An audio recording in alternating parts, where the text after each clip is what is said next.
का न्यूज़पेपर शुरू करते हैं। आज के न्यूज़पेपर में बहुत ज़्यादा आर्टिकल्स नहीं है, लेकिन कुछ चीज़ें बहुत इंपॉर्टेंट हैं, जो आपके मेंस के एग्ज़ाम में पूछी ही जाएँगी, प्री के एग्ज़ाम्स में पूछी ही जाएँगी, मतलब आएँगी ही आएँगी। जैसे एक ये इम्पोर्टेंट डे है, क्या नाम है इसका? International albinism awareness day.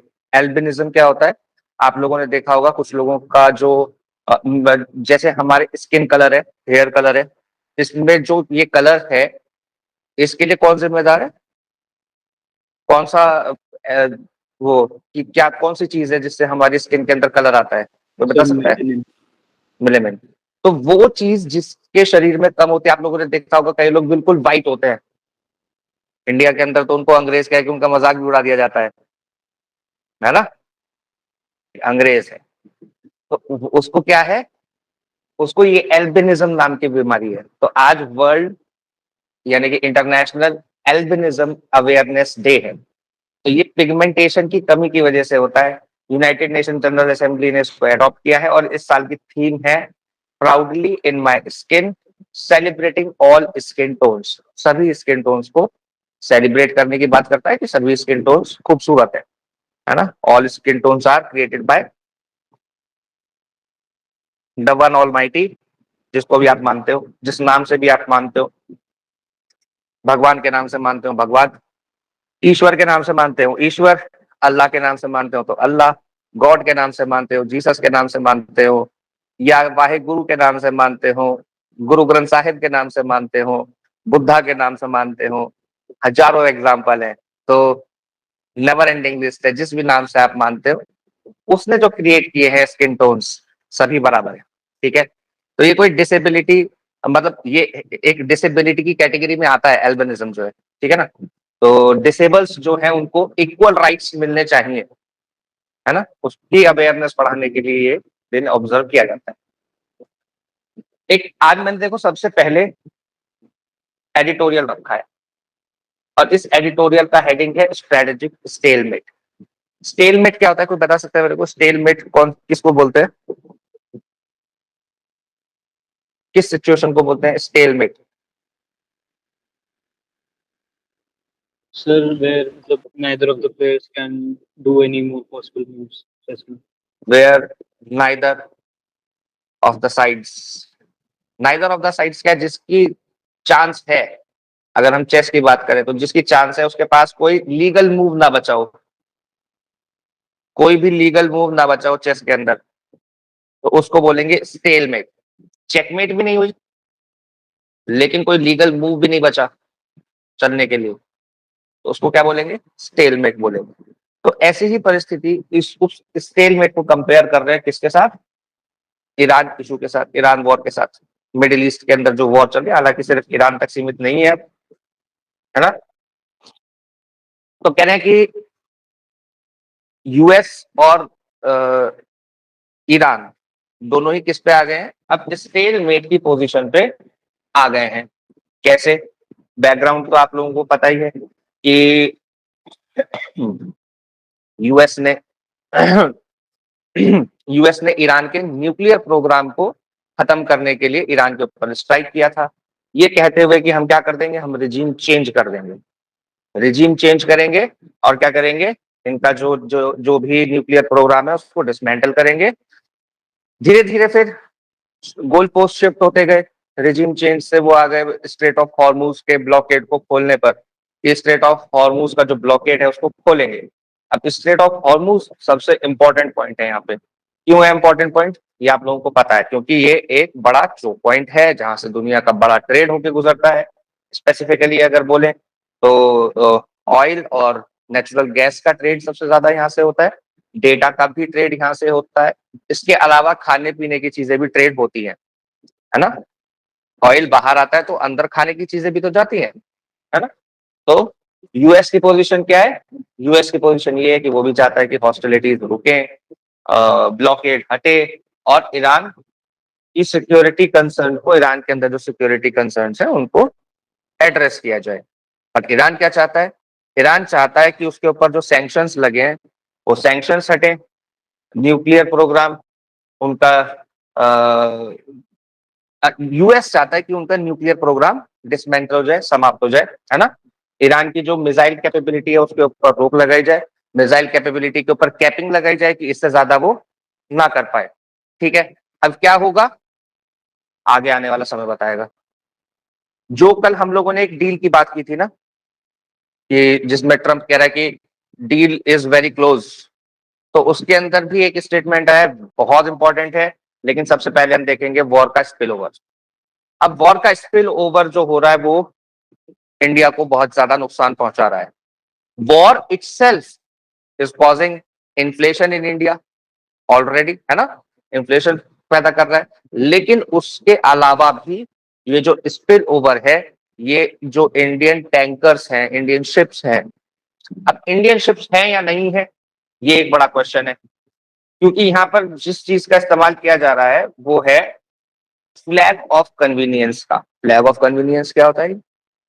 मान लो मुझे स्ट्रेट ऑफ हॉर्मुज से अपना शिप लेकर जाना है और इंडियन शिप्स के ऊपर क्या लगा है, सैंक्शन लगा है कि इंडियन शिप्स को तो नहीं जाने देंगे, तो मैंने इजराइल का झंडा लगा लिया, या मैंने रजिस्टर करा लिया किसी और देश के अंदर, या मैंने अपनी शिप का नाम चेंज कर दिया, तो ये सब क्या है? फ्लैग ऑफ कन्वीनियंस, ताकि हमको क्या मिले, लोअर टैक्सेस पे करने पड़े, सैंक्शन से हम इवेड कर सकें, कोई कंप्लाइंस है तो उसको हम लोग सस्ते में निपटा सके, तो इन सब चीजों के लिए नाम चेंज कर देना, ओनरशिप चेंज कर देना टू अवॉइड सैंक्शंस, इन सब, ठीक है ना। तो इसके अंदर हमारे लिए इंपॉर्टेंट क्यों है कि ये जो 3 टैंकर उड़ा दिए, एक तो इंडियन लाइफ्स तो मैटर करती ही है, साथ में इंडिया की एनर्जी सिक्योरिटी के ऊपर भी खतरा है, क्योंकि ये ऑयल और नेचुरल गैस को इंपोर्ट करने के लिए ये सारे शिप्स का इस्तेमाल किया जा रहा था। ठीक है, अब ये देखो, ये कौन कह रहा है? अरगाची। अरगाची क्या कह रहा है? Iran, a deal has never been closer, a deal has never been closer. Araghchi कह रहे हैं, जो कि फॉरेन मिनिस्टर हैं ईरान के, ठीक है, तो ये कह रहे हैं कि a deal has never been closer, कोई भी डील अभी तक ईरान और यूएसए के बीच में इतनी नजदीक नहीं आई है। अब यहाँ पर देखने के लिए क्या चीजें, अभी तक कोई भी डील सामने नहीं आई है कि डील के क्या, डील के अंदर कौन कौन से टर्म्स को रखा जाएगा, ऐसी कोई भी ऑफिशियल न्यूज बाहर नहीं आई है। लेकिन मीडिया ने बहुत सारे न्यूज को पब्लिश किया है, जिसके अंदर ईरानियन ब्लॉकेड, जो ब्लॉक्ड मनी है, जो ब्लॉक्ड फंड है ईरान का, उसको रिलीज करने की बात है, विच इज $24 बिलियन, है ना, और फाइटिंग यानी कि जो लड़ाई चल रही है उसको बंद करने की बात है, इंक्लूडिंग लेबनान के अंदर जो लड़ाई चल रही है, lifting of US blockade, US अपना ब्लॉकेड हटाएगा, फिर स्ट्रेट ऑफ हॉर्मुज को रीओपन किया जाएगा with in 30 days by Iran, और सैंक्शंस के ऊपर रिलीफ दिया जाएगा ईरान को, और न्यूक्लियर नेगोशिएशंस चलेंगे। सिर्फ 60 दिन का इसके लिए समय रखा गया, हालांकि अभी तक ये फाइनल नहीं है, देखते हैं आगे क्या होता है। अब ईरान इतना स्ट्रांग कैसे हो गया बार्गेनिंग पावर को लेके, जबकि मिलिटरीली वो हार रहा है?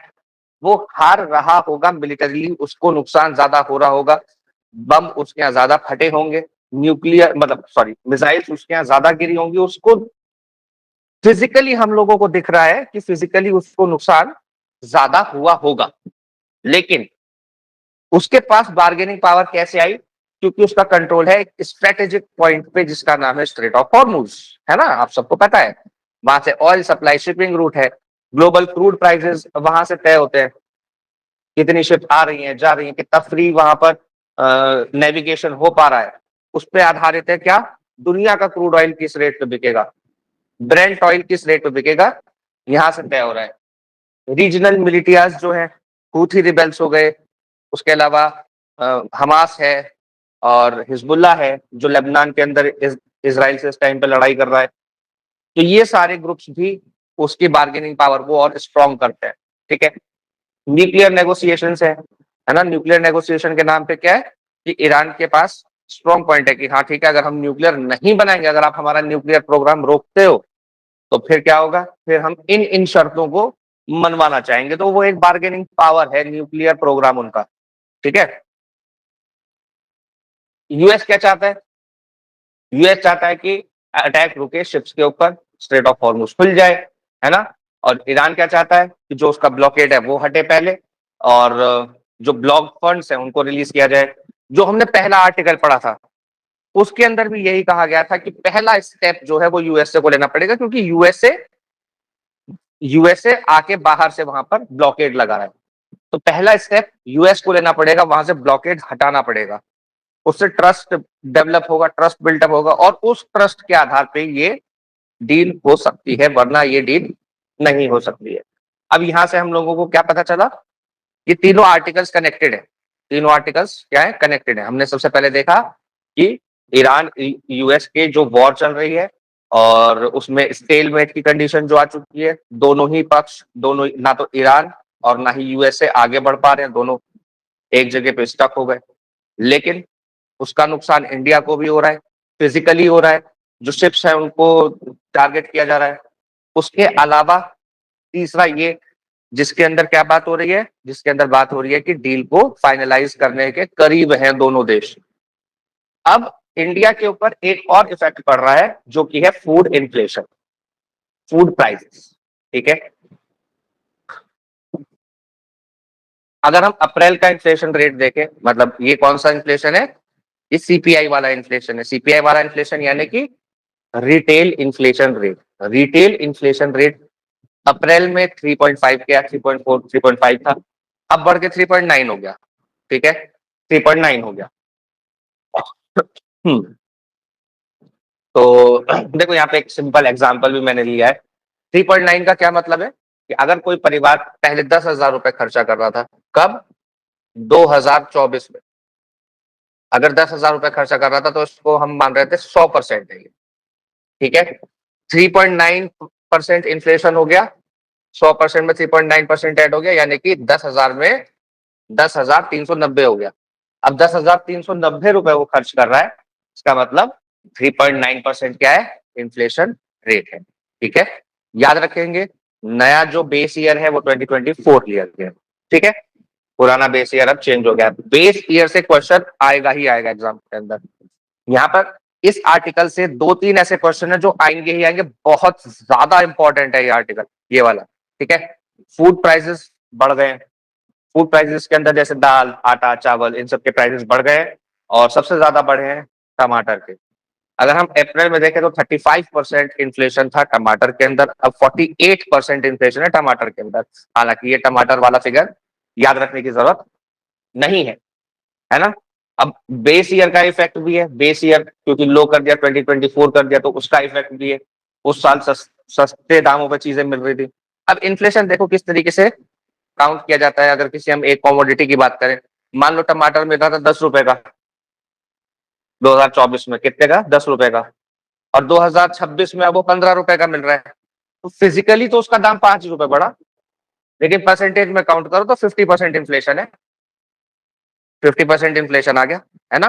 तो इन्फ्लेशन कई बार भ्रामक भी हो सकता है, तो हमको उसको देख के एनालाइज करना पड़ता है कि क्या उसका डेटा कह रहा है।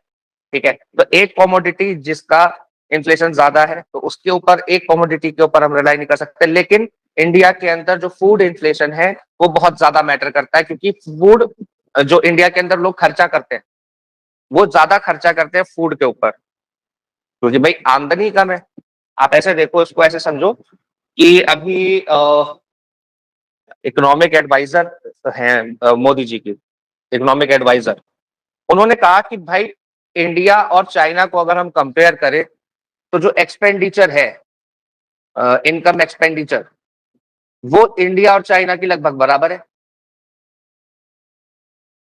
चाइना, अगर इंडिया 1 है, उन्होंने कहा अगर इंडिया 1 है, 1 रुपया खर्च कर रहा है, तो चाइना में लोग 1.5 रुपया खर्च कर रहे हैं, बस इतना सा अंतर है।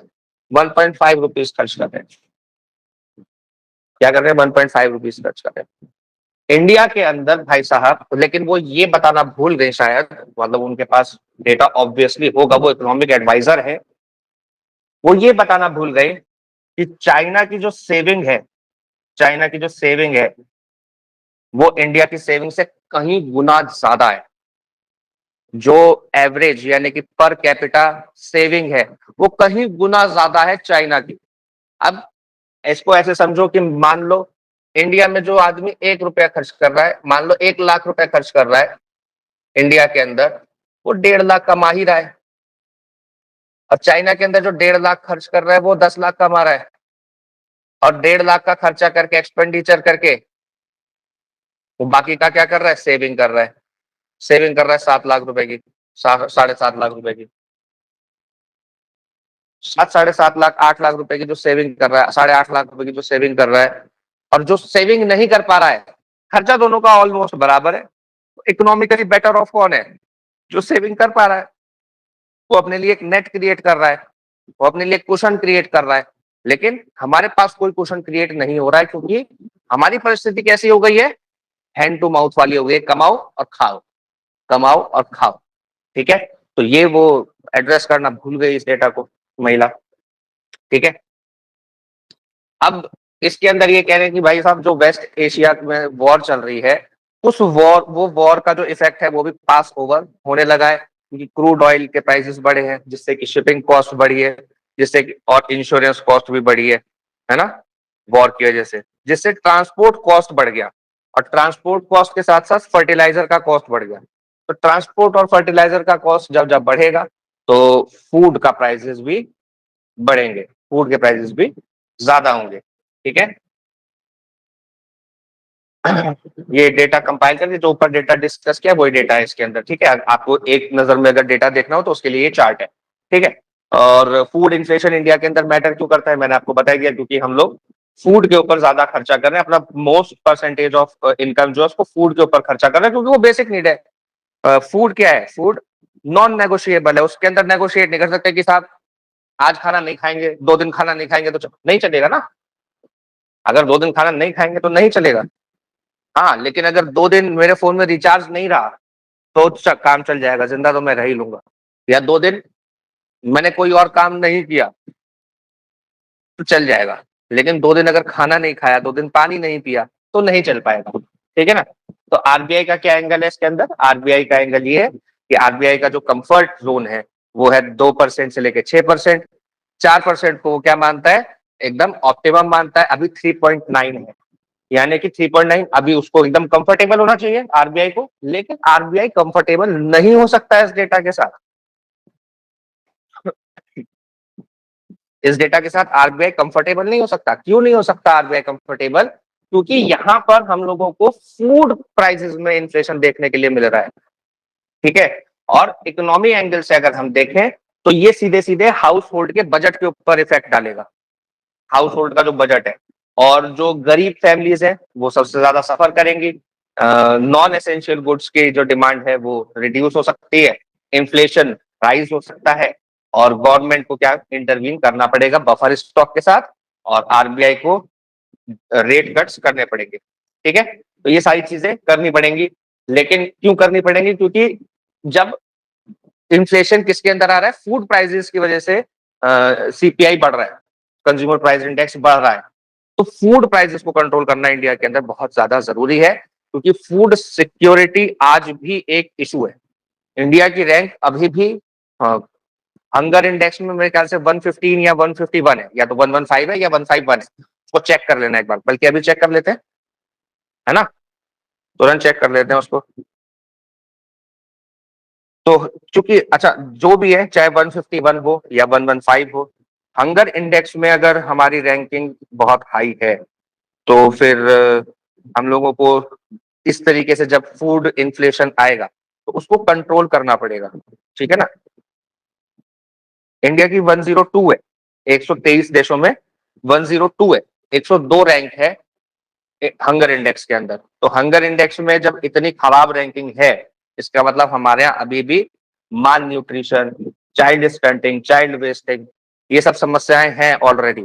और अगर फूड में इन्फ्लेशन आएगा तो ये समस्याएं और ज्यादा बढ़ सकती है। ठीक है, तो ये चीज याद रखेंगे। वेस्ट एशिया के साथ हमने लिंक कर लिया। एमपीसी इसको कंट्रोल करता है। एमपीसी क्या है, monetary policy committee. Monetary policy committee में 6 मेंबर होते हैं, 3 मेंबर आरबीआई के होते हैं, 3 मेंबर गवर्नमेंट के होते हैं। गवर्नमेंट अपने किसी कैबिनेट मिनिस्टर को बिठा सकते, नहीं, किसी को भी बिठा सकते हैं, तीन तीन मेंबर्स को नॉमिनेट करके, सेंट्रल गवर्नमेंट। और आरबीआई का जो गवर्नर होता है वो चेयरमैन होता है इसका, बाकी दो मेंबर्स और होते हैं आरबीआई से। तो टोटल 6 मेंबर होते हैं किसके अंदर, मॉनेटरी पॉलिसी कमेटी के अंदर। और मॉनेटरी पॉलिसी कमेटी क्या करने का काम करती है? इन्फ्लेशन को कंट्रोल करने का काम करती है। अब इन्फ्लेशन को कंट्रोल कैसे किया जाता है? मोस्ट इंपॉर्टेंट क्वेश्चन एग्जाम में यहां से शॉर्ट नोट लिखने के लिए आता ही आता है। हर साल आ रहा है। इन 5-6 मैकेनिज्म्स में से एक मैकेनिज्म हर साल आ रहा है, तो ये बहुत इंपॉर्टेंट है। ठीक है, इसको जरूर से बल्कि शॉर्ट नोट्स लिख दो हर एक उस पे। ठीक है, हर एक उस पे 6 ही हैं, ज्यादा है भी नहीं, 5-6 हैं, तो इन पे सब पे शॉर्ट नोट लिख दो। जिसमें सबसे इंपॉर्टेंट है रेपो रेट। रेपो रेट हम लोग कई बार डिस्कस कर चुके हैं। वो कौन सा रेट है? जिस रेट पे आरबीआई बैंक्स को लोन दे रहा है। और आरबीआई बैंक्स को लोन दे रहा है तो वो लोन लेके बैंक्स क्या कर रहे हैं? वो लोन लेके नीचे लोगों को दे रहे हैं, जिससे कि लोग उससे कंजम्पशन कर सकें, चीजें खरीद सकें, बाइक खरीद सकें, गाड़ी खरीद सकें, घर खरीद सकें, तमाम चीजें खरीद सकें, बिजनेस कर सकें। और जब ये सारी चीजें होंगी तो हम क्या करेंगे? पैसा लेके जाएंगे दुकान पे, सामान का डिमांड करेंगे, और सामान को डिमांड करेंगे तो डिमांड इंक्रीज होने से प्राइसेस इंक्रीज होंगे। प्राइसेस इंक्रीज का मतलब इन्फ्लेशन होगा। ठीक है, कैसे कैसे होगा इसको समझ लो, शॉर्ट नोट लिखने के लिए आएगा ही आएगा। ठीक है, repo rate is the rate at which RBI lends money to commercial banks.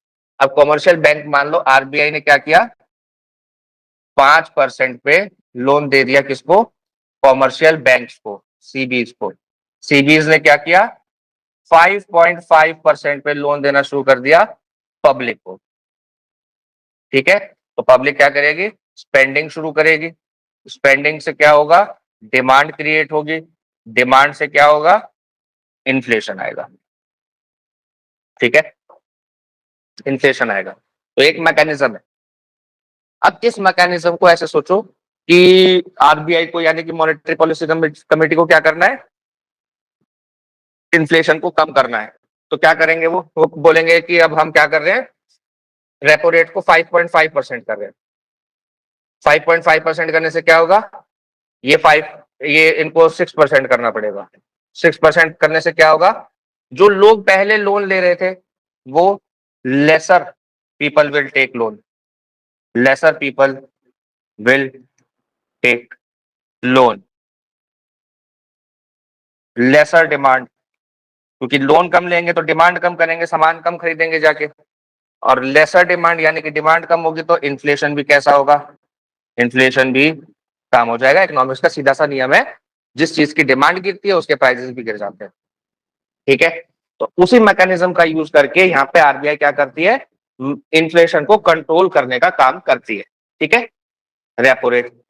फिर एक रिवर्स रेपो रेट हुआ करता था, जिसको अब चेंज करके क्या कर दिया है?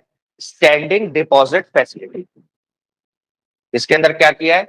अर्लियर पहले हम लोग रिवर्स रेपो रेट पढ़ते थे, जिसके अंदर रिवर्स रेपो रेट क्या होता है कि बैंक्स से, कॉमर्शियल बैंक से आरबीआई लोन लेता है, आरबीआई पैसा लेता है।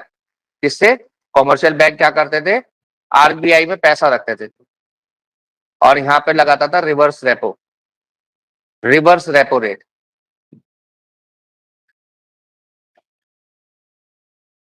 मान लो 6% है रिवर्स रेपो रेट, है ना? 6% है रिवर्स रेपो रेट, और रेपो रेट है 5.5%, 5.5%।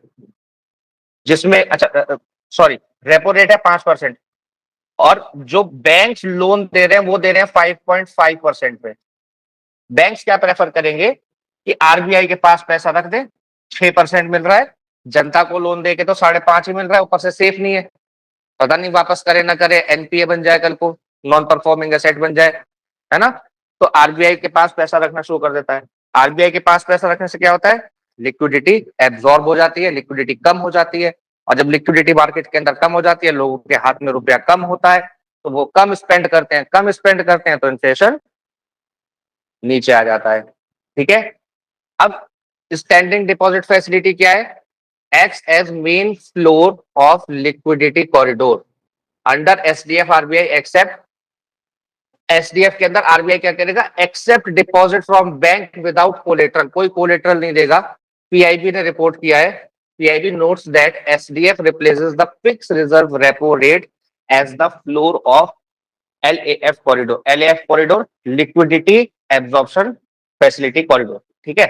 तो लिक्विडिटी को एब्जॉर्ब करने के लिए जो फैसिलिटी है उसके अंदर स्टैंडिंग डिपॉजिट फैसिलिटी को मेन यहाँ पर बनाया गया। एक ये एमएसएफ है। एमएसएफ क्या होता है? Marginal standing facility. Marginal standing facility का क्या मतलब है कि जिस रेट पे इमरजेंसी के अंदर ओवरनाइट फंड्स को क्या करते हैं, आरबीआई से बोरो किया जाता है, ठीक है। किसके अगेंस्ट? एसएलआर के against. Statutory liquidity ratio. Statutory liquidity ratio क्या होता है? ये वो रेशो है, मान लो अभी 19% है, अभी कितना है? 19% है एसएलआर। एसएलआर क्या होता है? Statutory liquidity ratio.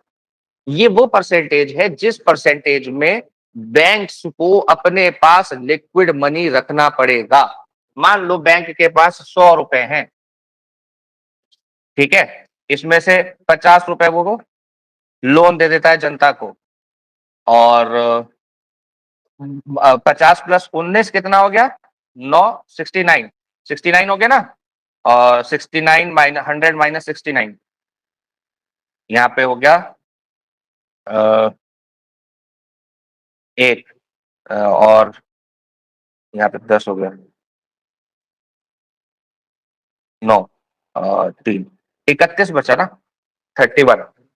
तो 31 जो बचा ये क्या है? इतना पैसा और खर्चा कर सकता है। और खर्चा किस चीज पे कर सकता है बैंक? लोन देने में, आरबीआई के अंदर डिपॉजिट करने में।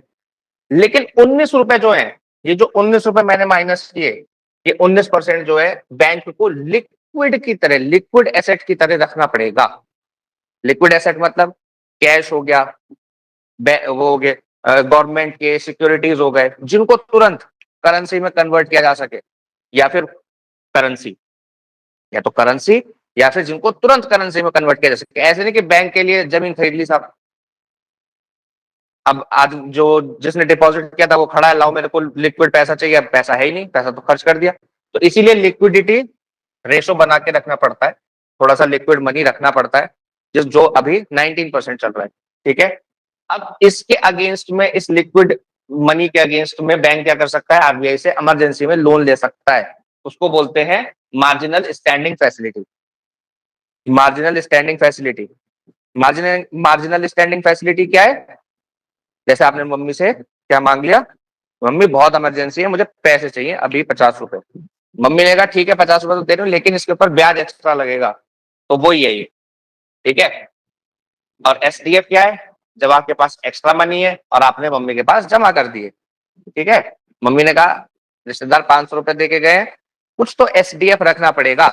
एसडीएफ रखना पड़ेगा मतलब आरबीआई के पास यानी मम्मी के पास कुछ पैसा जमा करके रखना पड़ेगा, उसको बोलते हैं एसडीएफ, ठीक है। उस पे आपको इंटरेस्ट मिलेगा, ठीक है। एक क्या आ गया? Cash reserve ratio. Cash reserve ratio क्या होता है? जो कि बैंक्स को आरबीआई के पास रखना पड़ता है।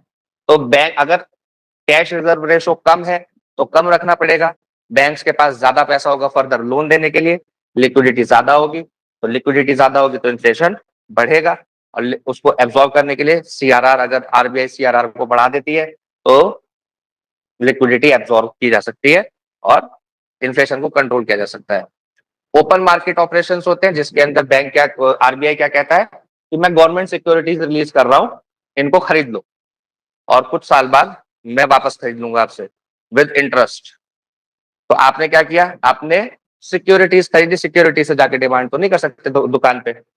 सिक्योरिटीज क्या हो गई आपकी? वो एसेट एक तरीके से सेविंग हो गई, वो एसेट क्रिएट हो गया, लेकिन उस एसेट को, वो लिक्विड नहीं है, उसको आप दुकान पे जाके खर्चा नहीं कर सकते हो। लिक्विडिटी क्या की? आरबीआई ने एब्जॉर्ब कर ली। अब जब इन्फ्लेशन कम हो रहा होगा तब आरबीआई क्या करेगा? आरबीआई बोलेगा कि लाओ जितने भी गवर्नमेंट सिक्योरिटीज मैंने बेची थी मैं वापस खरीद रहा हूँ, और इतने परसेंट उस पर ब्याज दे रहा हूँ, इंटरेस्ट दे रहा हूँ उस पर इतना परसेंट। तो लोग क्या करेंगे? अपना गवर्नमेंट सिक्योरिटीज बेचेंगे, पैसा लेंगे, पैसा लेके दुकान पे जाएंगे, खर्चा करेंगे, खर्चा करेंगे, डिमांड क्रिएट होगी, डिमांड क्रिएट होगी तो इन्फ्लेशन को पुश मिलेगा, ठीक है। और इन्फ्लेशन बहुत कम हो जाना भी अच्छी बात नहीं होती है, उसका ये मतलब होता है कि ग्रोथ बिल्कुल खत्म हो चुकी है, ग्रोथ रेट खत्म हो चुकी है इंडिया के अंदर, अगर किसी भी देश की इन्फ्लेशन रेट बहुत ज्यादा कम हो जाए। ठीक है, अब देखो ये भी हम लोग विशेष साइकिल कई बार डिस्कस कर चुके हैं, वैसे मैं आप लोगों को कई बार समझा चुका हूं, लेकिन रिटन तौर पे आप लोगों के पास आ जाएगा। बहुत ज्यादा इंपॉर्टेंट कंसेप्ट है ये। क्या कह रहा है कि इन्फ्लेशन और करेंसी वैल्यू के बीच में क्या रिलेशनशिप है। जब इन्फ्लेशन बढ़ेगा यानी कि जब इंडिया के अंदर इन्फ्लेशन बढ़ेगा तो क्या होगा, एक्सपोर्ट कम हो जाएगा। एक्सपोर्ट कम हो जाएगा क्योंकि पहले जो 100 रुपए की चीज मिल रही थी, है ना, वो अब 120 की मिलेगी, और 120 की मिलेगी तो लोग कम खरीदेंगे, लोग अपने देश में कम मंगाएंगे, कम मंगाएंगे तो हमारा एक्सपोर्ट क्या हो जाएगा, एक्सपोर्ट नीचे गिर जाएगा। ठीक है, और इंपोर्ट बढ़ जाएगा। इंपोर्ट भले ही ना बढ़े, इंपोर्ट हम सामान भले ही ज्यादा ना करें, लेकिन पहले क्या करना पड़ रहा था हमको, पहले हमको, क्योंकि करेंसी की वैल्यू भी गिर जाती है इसके साथ में। कैसे गिर जाती है, इंपोर्ट हम लोगों को ज्यादा करना पड़ सकता है अगर हमारा एक्सपोर्ट फॉल होगा, और डिमांड फॉर रुपी गिरेगी। सबसे इंपॉर्टेंट ये है कि रुपये की डिमांड गिर जाएगी। रुपये की डिमांड क्यों गिर जाएगी, क्योंकि लोग हमारे यहाँ से कम सामान खरीद रहे हैं। हमारे यहाँ से जब कम सामान खरीद रहे हैं तो वो रुपया कम डिमांड कर रहे हैं मार्केट में। मार्केट में रुपया कम डिमांड कर रहे हैं तो किसका डिमांड कर रहे हैं, डॉलर की डिमांड कर रहे हैं। इवन इंडिया भी जाके क्या करेगा, डॉलर की डिमांड करेगा, क्योंकि हमें बाहर देशों से सामान मंगाना है। और बाहर देशों से सामान मंगाने के लिए जब हम डॉलर की डिमांड करेंगे तो किसी चीज की डिमांड होगी तो उसके प्राइसेस बढ़ेंगे, और जिसकी सप्लाई होगी, जिसकी डिमांड गिरेगी और सप्लाई ज्यादा होगी, क्योंकि हम डॉलर के बदले रुपया सप्लाई भी करेंगे ना मार्केट में, तो उसकी वैल्यू गिरेगी।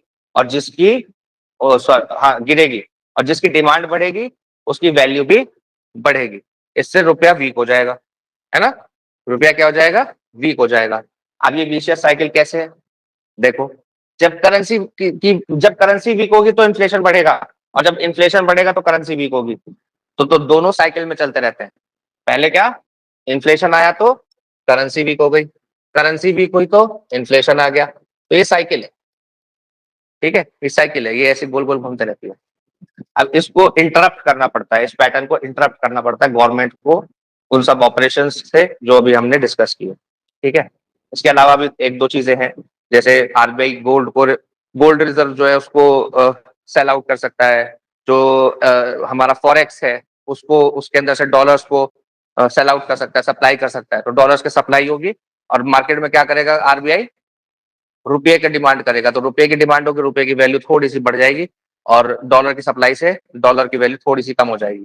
तो ये सारे ऑपरेशंस चलते रहते हैं बीच बीच में, है ना, उनको भी किसी दिन डिस्कस करेंगे। मेन जो तरीके हैं वो यही है जो अभी हमने डिस्कस किए। ठीक है,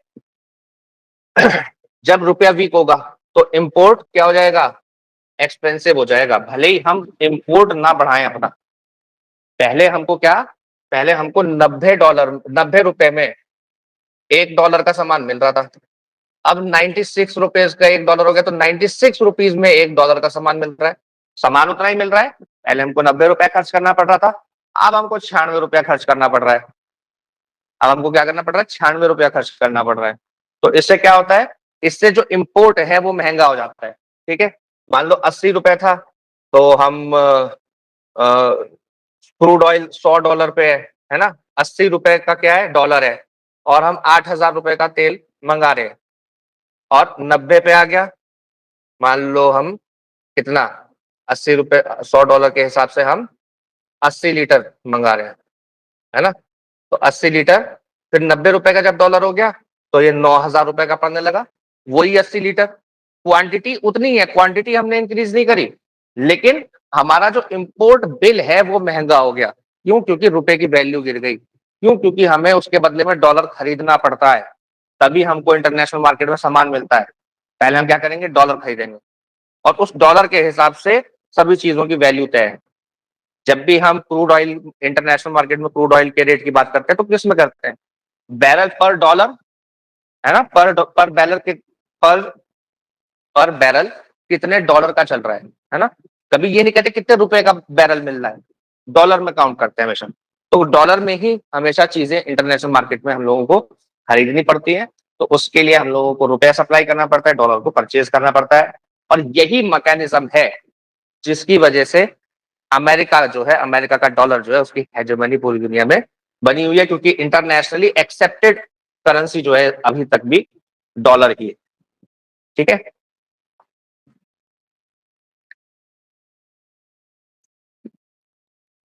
अब एक टर्म आजकल बहुत ज्यादा चर्चा में है, इंपोर्टेड इन्फ्लेशन। सीधे शॉर्ट नोट लिखने के लिए आ सकता है एग्जाम के अंदर, और क्लैट के अंदर भी इससे क्वेश्चन पूछा जा सकता है। क्या क्या है इंपोर्टेड इन्फ्लेशन?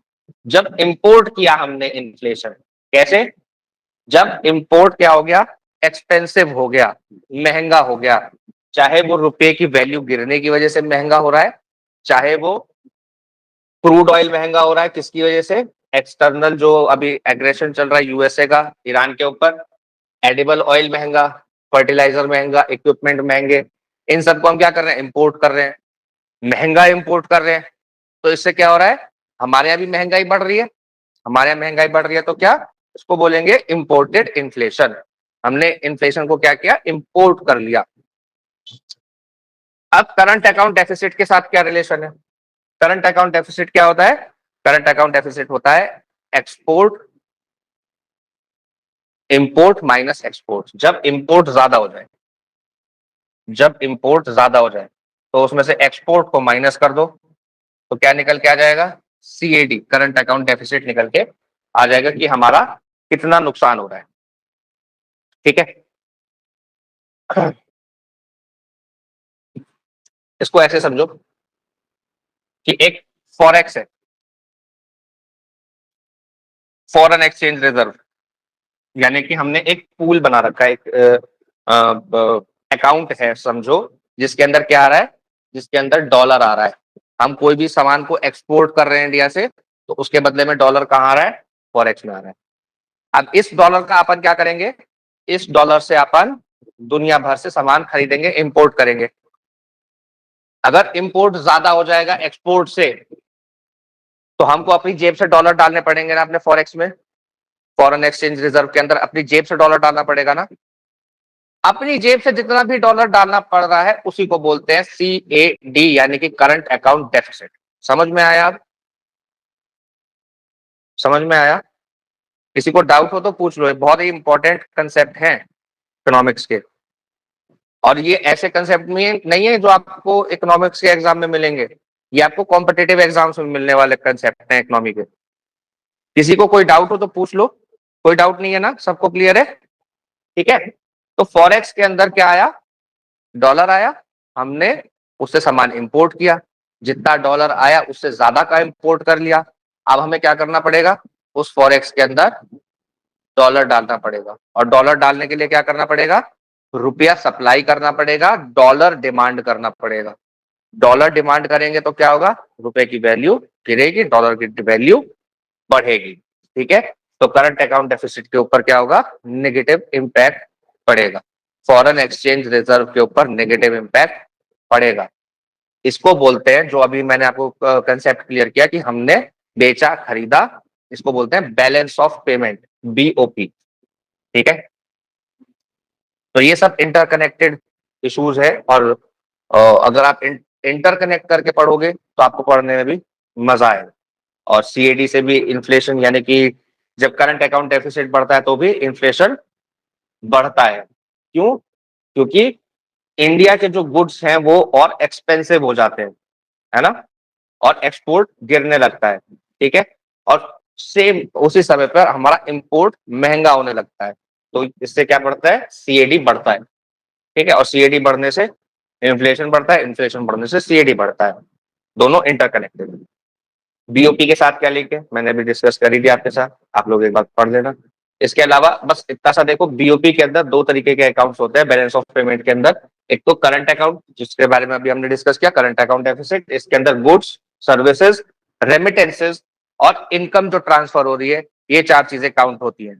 ठीक है, कैपिटल या फिर फाइनेंशियल अकाउंट जो होता है, या जिसको बोलते हैं फाइनेंशियल अकाउंट डेफिसिट चल रहा है या सरप्लस चल रहा है, या कैपिटल अकाउंट जो है उसको वो डेफिसिट में चल रहा है, सरप्लस में चल रहा है, तो वो किस चीज को काउंट करता है? FDI कितना आया कितना गया, FPI कितना आया कितना गया, foreign portfolio investment, foreign direct investment, external loan जो है हमने कितना लिया, हमने कितना दिया, हमको कितना लोन का इंटरेस्ट देना पड़ रहा है, कितना इंटरेस्ट फॉरेन वाले हमको दे रहे हैं, वो सब कैलकुलेट होगा।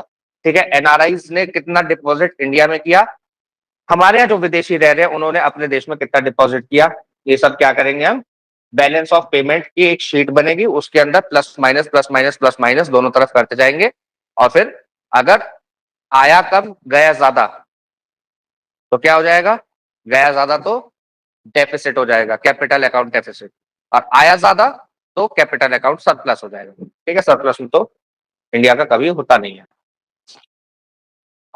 ठीक है, ये ऊपर वाले सारे कनेक्टेड टॉपिक्स थे, ये भी कनेक्टेड टॉपिक है, आज सारे टॉपिक एक साथ कनेक्टेड है, एक दूसरे से कहीं ना कहीं इंटरलिंक्ड है, क्योंकि इन्फ्लेशन किससे हो रहा है, फिलहाल एक्सटर्नल वॉर से हो रहा है।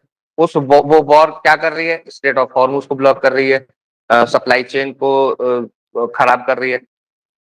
तो उससे इंडिया ने निपटने के लिए अभी डीआरडीओ ने क्या किया है, प्रोजेक्ट कुशा लॉन्च किया है। प्रोजेक्ट कुशा क्या है, एयर डिफेंस सिस्टम है, long range air defence system.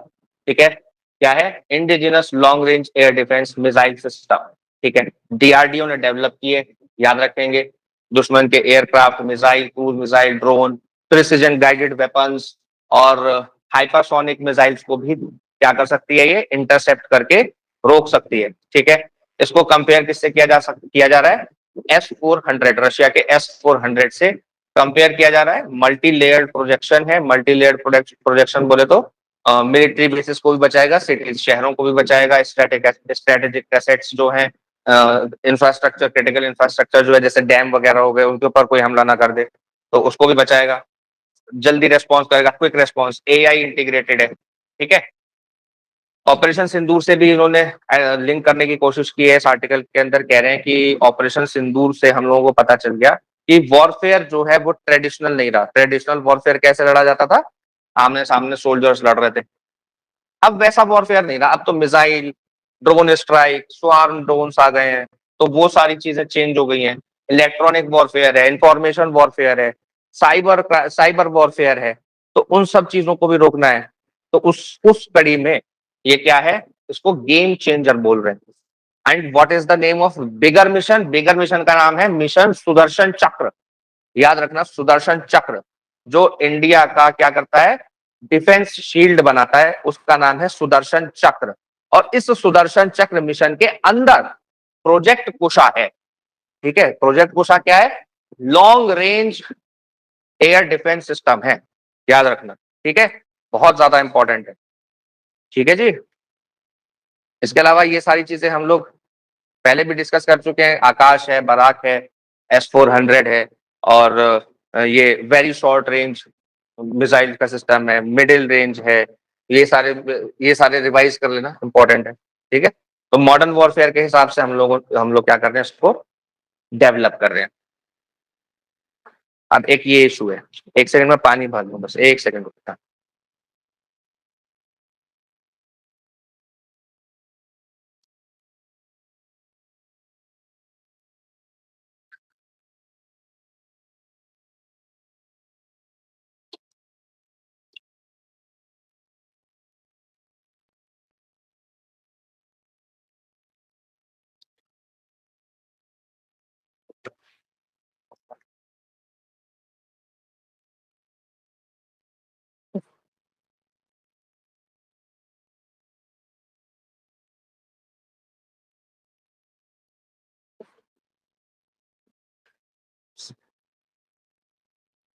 अभी एक ज्वाइंट अवामी एक्शन कमेटी है। ज्वाइंट अवामी एक्शन कमेटी क्या है कि ये पीओके के अंदर, यानी कि पाकिस्तान ऑक्यूपाइड कश्मीर का जो हिस्सा है, जो कि इंडिया का है, और ऑक्यूपाइड किसके द्वारा है, पाकिस्तान के द्वारा, जो कि जम्मू कश्मीर का हिस्सा है, जम्मू कश्मीर कश्मीर का फिलहाल है ना हिस्सा है। ठीक है, तो उस वहां पर क्या चल रहा है, जेएएसी क्या कर रहा है, वहां पे प्रोटेस्ट कर रहा है, किसको लेकर, अपने इकोनॉमिक राइट्स को लेकर, गवर्नेंस के अंदर रिफॉर्म्स को लेकर, पॉलिटिकल राइट्स को लेकर, अपने अधिकारों को मांगते हुए क्या कर रहे हैं वो लोग, प्रोटेस्ट कर रहे हैं। इस प्रोटेस्ट को किसी भी प्रोटेस्ट को हैंडल करने के दो तरीके हो सकते हैं। एक, जैसे इंडिया ने किया, कॉकरोच जनता पार्टी के प्रोटेस्ट को हैंडल करने दिया, प्रोटेस्ट कोई रोक टोक नहीं लगाई, इवन उस प्रोटेस्ट को फैसिलिटेट किया। हालांकि इंडिया के अंदर भी ऐसे एग्जांपल्स आपको देखने के लिए मिल जाएंगे जहां पर प्रोटेस्ट को दबाया जाता है, लेकिन इतनी क्रूरता से, जहां पर 20 लोग मार दिए गए, 20 लोगों को यहाँ पर क्या क्या किया गया, मार दिया गया। और पाकिस्तान कहता है कि जेएसी जो है वो आतंकवादी संगठन है। अपने अधिकारों की मांग रखना, अपन, और वो भी कैसे, डेमोक्रेटिक तरीके से पीसफुली मांग रखना, वो कह रहे हैं आतंकवादी संगठन बता रहे हैं, सेपरेटिस्ट बता रहे हैं इनको।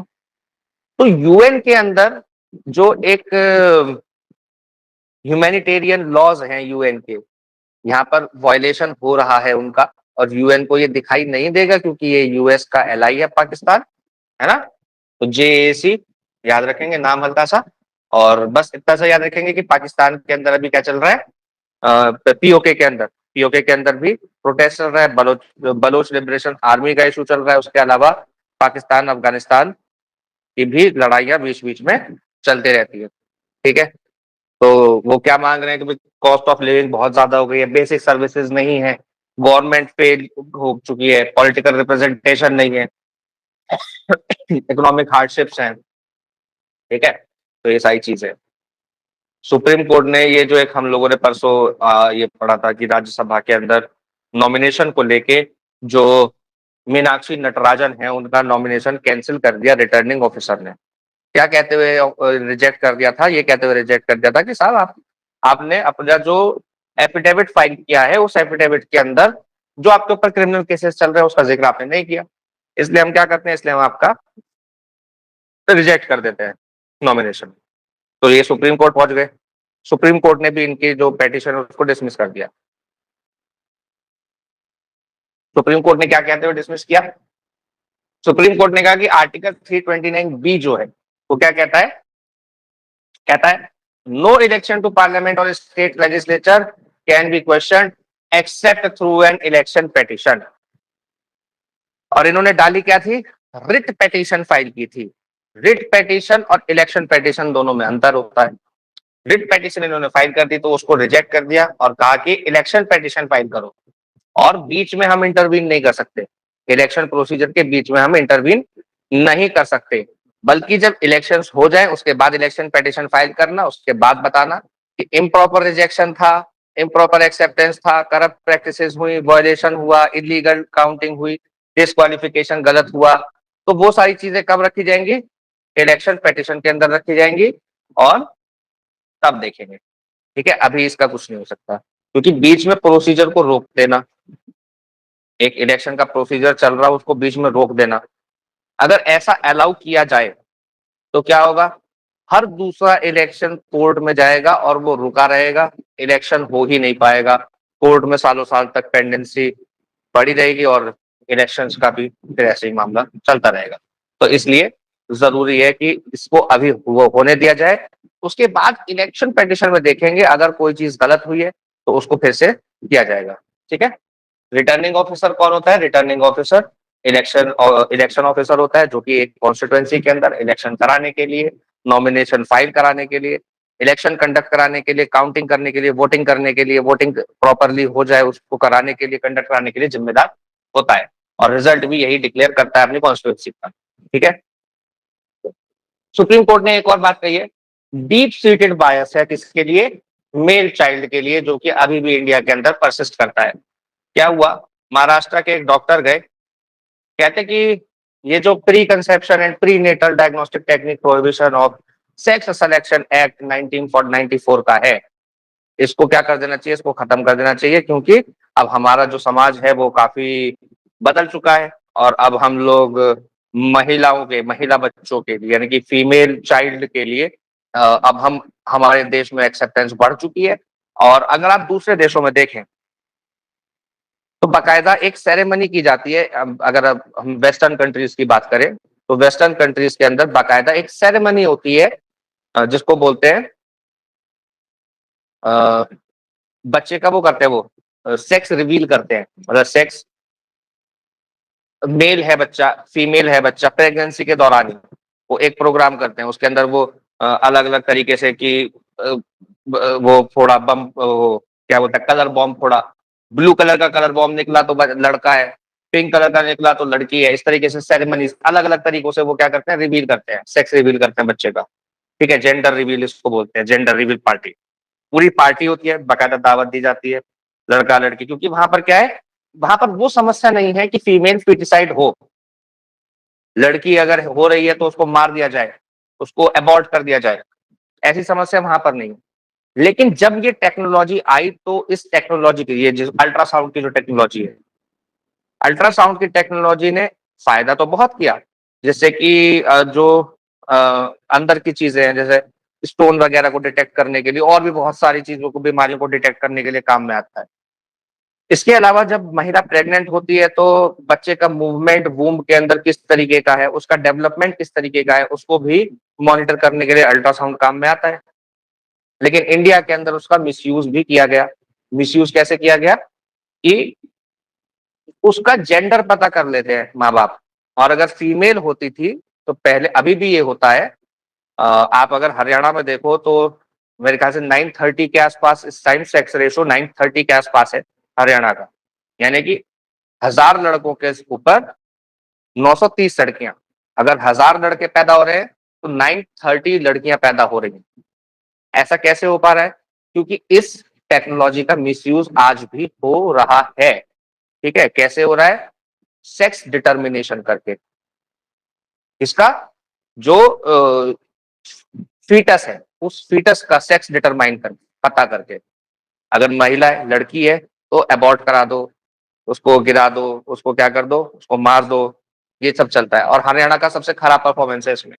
ठीक है, तो पहले था सिर्फ पीएनडीटी एक्ट, पहले सिर्फ prenatal diagnostic technique prohibition of sex selection act 1994 था। बाद में इसको अमेंड करके पीसीपीएनडीटी कर दिया गया। पीसी यानी कि प्री कंसेप्शन टेक्निक्स जो है सेक्स सिलेक्शन की, उसको भी प्रोहिबिटेड कर दिया गया। ठीक है, क्या क्या चीजें प्रोहिबिट कर दी गई, ये देख लेते हैं। Sex determination before birth, sex selection abortion, sex selective abortion, advertisement of sex selection services, misuse of diagnostic centre, discrimination against female foetus. तो ये इन सबको क्या किया गया? प्रोहिबिट किया गया। लेकिन अभी भी ये क्या है? डीप सीटेड बायस है हमारी सोसाइटी के अंदर। आज भी क्या करते हैं, अगर पता चल जाए कि फीमेल फीटस है तो उसको अबॉर्ट कराने की कोशिश करते हैं लोग। ठीक है, मेल चाइल्ड प्रेफर्ड है क्योंकि डाउरी मिलेगी, और लड़कियों की तो डाउरी देनी पड़ेगी, क्योंकि महिला लड़कियों को कैसे देखा जाता है? बर्डन की तरह देखा जाता है हमारी सोसाइटी के अंदर। और प्रॉपर्टी इनहेरिटेंस के अंदर भी जो लड़के हैं उनको प्रेफरेंस दी जाती है कि हमारे खानदान की प्रॉपर्टी है और हमारे खानदान में रहनी चाहिए। लड़की के पास चली जाएगी तो खानदान के बाहर चली जाएगी, है ना? जैसे आने वाली पीढ़ियां कुछ नहीं कर सकती हैं, आपने जो प्रॉपर्टी दी है उसी पे जिंदा रहेंगी, नहीं मिलेगी प्रॉपर्टी तो मर जाएगी वो, है ना? Believe that sons carry families name, exception that sons support parents in old age. Patriarchal society है हमारी, है ना? तो ये सारी चीजें हमारे सोसाइटी के अंदर डीप सीटेड है। ऐसा कौन कह रहा है? सुप्रीम कोर्ट कह रहा है। अब अगर सेक्स रेशो की ना बात करें तो सेक्स रेशो एट बर्थ होता है एक, और एक सेक्स रेशो इन चाइल्ड होता है।